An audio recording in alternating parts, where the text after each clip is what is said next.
అలా అనొచ్చా రాజు? Sorry చెప్పకుంటే వదిలేదే. TDP MLA MS రాజు భగవద్గీతపై చేసిన వ్యాఖ్యలు వివాదాస్పదమయ్యాయి. ఎంఎస్ రాజు ఎమ్మెల్యే అయ్యుండి, అందున టీటీడీ బోర్డు మెంబర్ అయ్యుండి భగవద్గీత గురించి చులకనగా మాట్లాడడం తగదు అంటున్నారు బీజేపీ నేతలు. ఎంఎస్ రాజు హిందువులకు క్షమాపణ చెప్పాలని డిమాండ్ చేస్తున్నారు. టీడీపీ ఎమ్మెల్యే ఎంఎస్ రాజు భగవద్గీత మీద చేసిన వ్యాఖ్యలు ఏపీలో దుమారం రేపాయి. మత గ్రంథాలతో ఎవరి జీవితాలు మారవన్నారు. భగవద్గీత పైన ఆయన కామెంట్ చేశారు. హిందువులు శివుణ్ణి రాముణ్ణి కొలుస్తారు, ముస్లింలు అల్లాని కొలుస్తారు, క్రైస్తవులు క్రీస్తుని కొలుస్తారు. అందరూ కలిసి మొక్కాల్సిన ఏకైక దైవం డాక్టర్ బాబాసాహెబ్ అంబేద్కర్.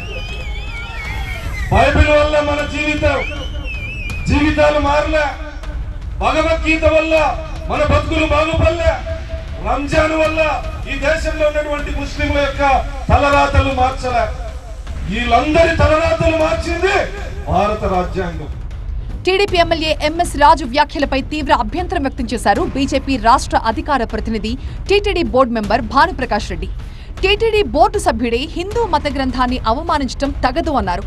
గౌరవ శాసనసభ్యులు అలాగే తిరుమల తిరుపతి దేవస్థానాల ధర్మకర్తల మండలి సభ్యులు ఎంఎస్ రాజు గారు భగవద్గీత వల్ల ఉపయోగం లేదని చెప్పి మాటల్ని వెంటనే వారు వెనక్కి తీసుకొని హిందువులకు క్షమాపణ చెప్పాలని చెప్పి మేము డిమాండ్ చేస్తున్నాం. శ్రీకృష్ణుడు బోధించినటువంటి ఆ గ్రంథం ఈరోజు ప్రపంచవ్యాప్తంగా కేవలం హిందూ దేశంలోనే కాకుండా ప్రపంచవ్యాప్తంగా సునీతా విలియమ్స్ అంతరిక్షంలోకి వెళ్ళే సమయంలో కూడా భగవద్గీతని గణేష్ ప్రతిమని వారు తీసుకొని వెళ్ళారని చెప్పి మనం చదవడం జరిగింది. అంతేకాకుండా ప్రధానమంత్రి గారు కూడా విదేశాలకు వెళ్ళినప్పుడు సందర్భంలో విదేశాల్లో ఉన్నటువంటి అధ్యక్షులకి భగవద్గీతని, ఈ పవిత్రమైన భగవద్గీతని వారికి అందించే సందర్భాలు చూస్తున్నాం. అలాంటి భగవద్గీత పట్ల ఇంత అవహేళనగా మాట్లాడడం ఇది మంచిది కాదు. హిందూ మతాన్ని వ్యాప్తి చేయాల్సిన టీటీడీ బోర్డు సభ్యులే హిందూ మత గ్రంథాన్ని విమర్శిస్తే ఎలా అని ప్రశ్నిస్తున్నారు బీజేపీ నేతలు.